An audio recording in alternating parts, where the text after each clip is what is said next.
Good morning, everybody. Mike Brailsford, Brailsford Works. Thank you for joining me back on my channel. It is an absolutely glorious late May morning here in North Carolina. Today we will be milling as much of the wood as we can from the wood that we accumulated from the lot clearing that we did a month ago. I am not doing this with my own mill because I couldn't do that in a million years, but my friend Roy Lynch with Lynchco Sawing is coming over. He's bringing his mill, and we're going to work through as much of this as we can. I've got my shopping list ready to go. This is my cut list, and we are going to just work through them and get as many of these as we can.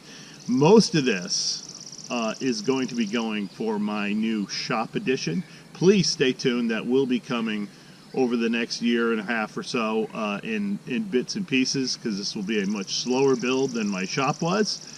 And it is going to be a big deal because that's where I'm going to put all my lathes, and that's where I will set up shop for having a wood turning school. So keep watching.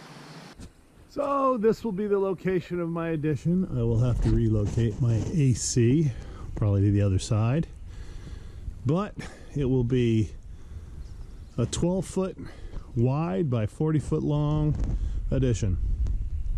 And again, this is where all my lathes will go.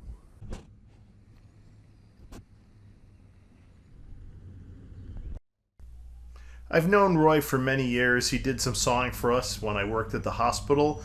They chose to take down some trees, and instead of just having them hauled away, they asked me to do something with it. So first step was to find somebody to do some sawing, and I found Roy, and he was the man. So on this particular visit, the first thing I had him do is I had some hardwood logs, I had some white oaks and some cherry, and he milled those up for me real quick, and I took them aside, and I already have them in my solar kiln, and they are getting ready to be used.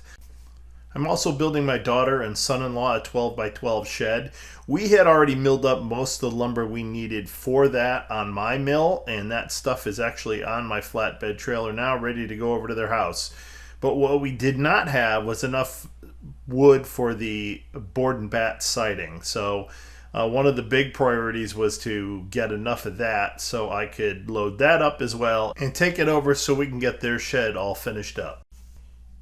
So after that, we started working on items for the shop addition. Some of the big timbers I need will be 6 by 8s for the columns. Then I would need 5 of those. I also need 4 by 10s for the ledger board that will be mounted on the side of the existing shop. Those will be 15 feet long, and they will be scarf jointed above. They will be scarf jointed by the columns on the existing shop. I'm also going to put another column underneath each one of those. It won't really be necessary, but I am going to do that, and that will be a 6 by 6. Some of the other timbers I need, they will be more 6 by 8s, which will be the top cap that will go across each of the columns on the outside. Which will support all of the rafters. Now the rafters will be 4 by 8s, and they'll be 24 inches on center. We also have to mill up lots and lots of 4 by 6 stock because I need lots of knee braces, and that is the size that I need for those. Also on the cut list will be a lot of 2 by 6s. Those will be my girts that will go all the way around. They'll also frame out my doors and the windows I'm going to have in the addition. So also along with that will be the board and bat siding that I need for the addition, and in this case, instead of using 1 by 8s that I'm going to be using on the shed, on my existing shop I used 1 by 10s, and I also used a 1 by 3 bat that covered each and every joint.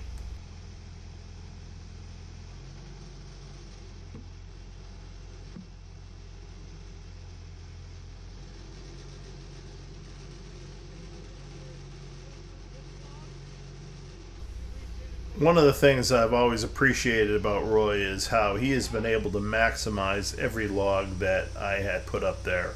If there's something that, some wood left that will not fit into the cut list. He will give me something out of it, a 1x6, or he'll give me, whatever he can do. Maybe 2x4s. I can always use 2x4s.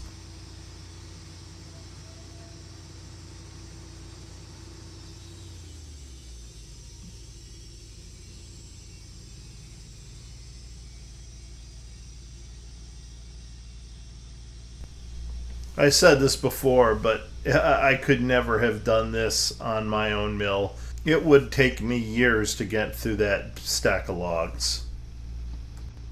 Those logs would be rotten by the time I got to them.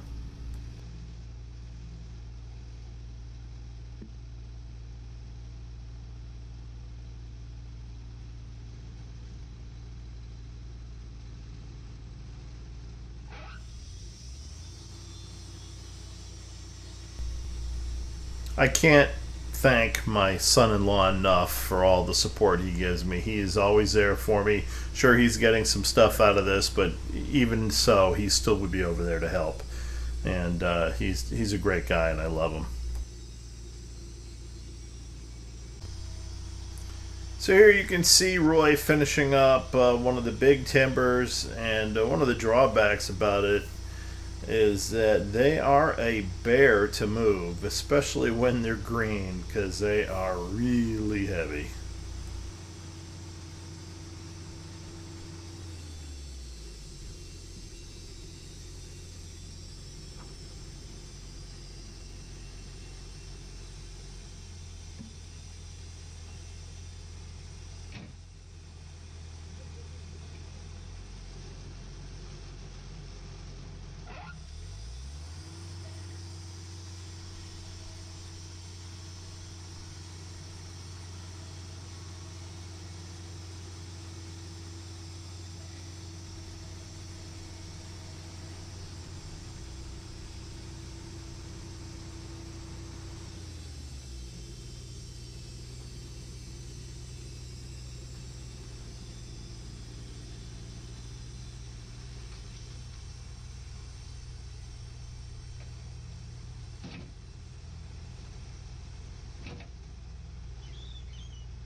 And Roy doesn't waste any time. He stays moving the whole time.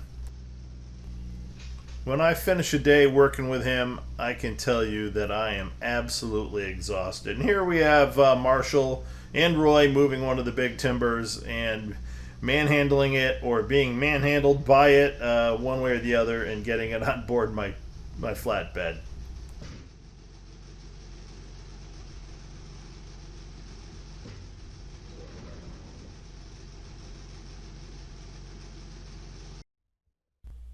So what you're about to see here, you get to see my stack of stickers that he made me, and here we have a big stack of the mostly 1x8s that will be from my daughter's shed. And here we have two of my rafters. They're the 4x8s.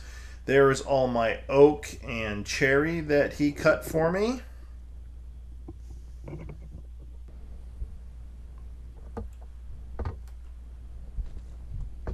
And here's the rest of it, and it is an assorted mishmash of a bunch of stuff. If you're in North Carolina and you need a sawyer, call Lynchco. Roy is super reasonable, and he will work with you just as much as you need. All right, so we're all done for today. It's been a long day. We got many thousands of board feet cut. I can't even tell you how much, but we are done. Roy is pulling out now. He's going to come back because I've got enough for my daughter's shed. I've got enough for my daughter's shed, but we got started on the stuff I needed for my addition. Those are going to be much bigger timbers. We have a few of them cut, but not nearly enough. So he's going to come back, and I'm going to organize the logs so that they will know better what we need on each log, and we will proceed from there. All right, thank you all for watching. I appreciate it. Please join me back on Brills for Woodworks. Thanks.